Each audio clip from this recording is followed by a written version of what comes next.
Today is also World Teachers Day. So before I talk on the topic assigned to me, I would like to say a few things about the role of teachers. This is what not to say as a teacher. Sa isang examination, student, ma'am, pwede gamitan ng liquid paper eraser? Liquid paper eraser? Teacher, ang kulit mo naman. Sinabi ng pad paper lang eh.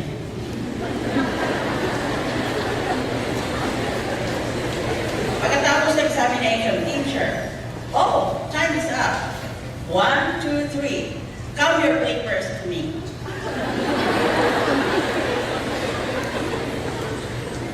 Pagkatapos ng klase, you know, if you go to the United States, you realize that the phrase pass out means to faint, like she passed out of excitement or out of fear.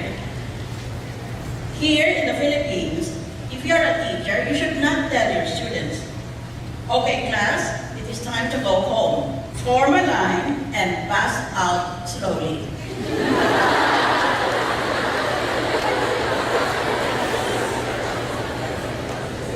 Or, do not say these things. Teacher to student, okay? Form 2 straight lines. Form 2 straight circles. Form 2 straight circles and find your height alphabetically.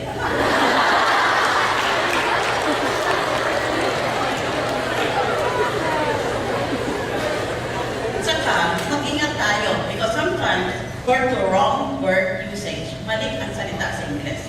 For example, the word in English, laity, L-A-I-T-Y.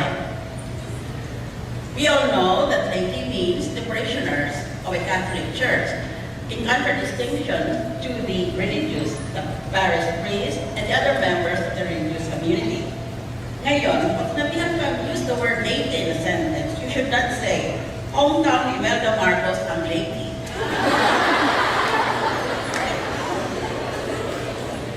Or the use of the word mention, banggitin, mention. Halimbawa, mali ito. Ang laki ng bahay nila, parang mention.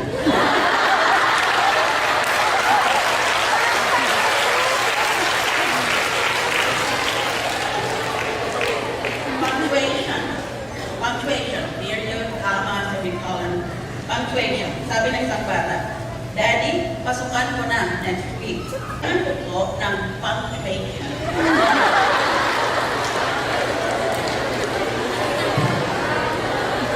Tenacious. Tenacious meaning stubborn. Keep on fighting, that being tenacious. Somebody said, before playing tennis, I have to put on my teenage shoes.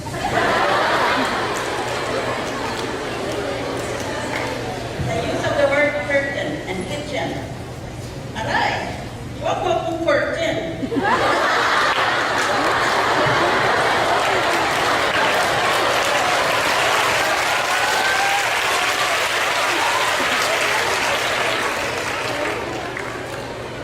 This is a Catholic institution, so we must always remember, even our politicians do not ever remember, that God is watching.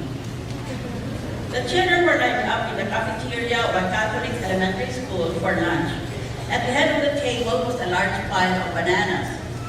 The nun made a note and posted on the banana tray, "Take only one. God is watching." Moving further along the lunch line, at the other end of the table was a large pile of hot dogs. A child had written a note, "Take all you want. God is watching the bananas, but not the hot dogs."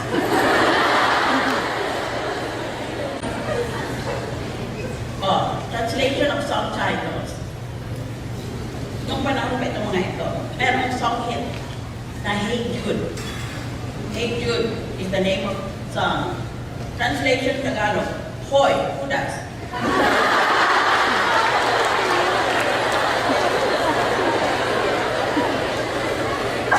And noong song hit, or hit song, ang title niya, Power of Love. Sa Tagalog, Buntis.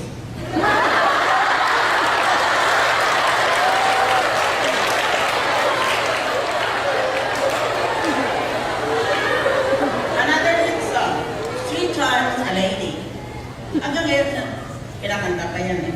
3 times a lady. Ang ibig sabihin sa Tagalog, super bakla.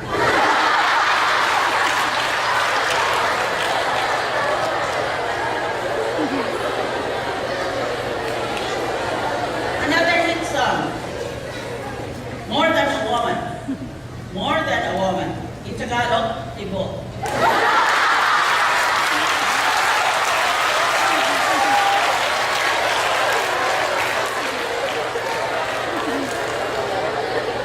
Finally, the song entitled, Can't Be With You Tonight. Cannot Be With You Tonight. Tagalog, nandito asawa ko.